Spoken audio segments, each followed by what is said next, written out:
আল্লাহ সুন্দর করে সূরা হুজরাতের শেষ দিকে বলছেন, ইন্না খালাকনাকুম মিন যাকারিন ওয়া উনসা ওয়া জাআলনাকুম শুউবান ওয়া ক্বাবাইলা লিতাআরাফু ইন্না আকরামাকুম ইনদাল্লাহি আতকাকুম।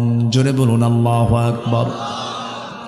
হে মানব মণ্ডলী, আমি তোমাদেরকে সৃষ্টি করেছি এক নর এবং নারী থেকে, বিভিন্ন ভাষা দিয়েছি, গোত্র দিয়েছি, যেন তোমরা একে অপরকে চিনতে পারো।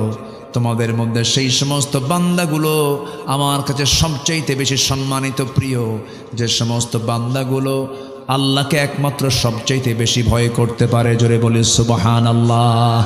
মানে মুত্তাকি হতে পারে। কি হতে পারে বলেন? মুত্তাকি হতে পারে। আমার বন্ধুগণ, তাহলে এক নম্বর সফলতার উপায় হলো ঈমান আনতে হবে, নেক আমল করতে হবে। ঈমান আছে, নেক আমল নেই, কোনো মূল্য নেই। আবার নেক আমল আছে কিন্তু ঈমান নেই। পৃথিবীতে মুসলমান ছাড়া অনেক অমুসলিম জাতি আছে যারা অনেক নেক আমল করে। আমেরিকার একজন ধনকুবের, বিশাল ধনাঢ্য বিল গেটস, সে তার সমস্ত সম্পত্তির বিশাল একটি অংশ রেড ক্রসকে দান করেছেন, সামাজিক কাজে ব্যয় করেছেন। এত বড় দানবীর, এত বড় দান করার পরও তার কোনো পুরস্কার আমার আল্লাহর কাছে নাই। কারণ তার মধ্যে আসল জিনিসটা কি নাই বলুন? কি নাই? ঈমানটা নাই।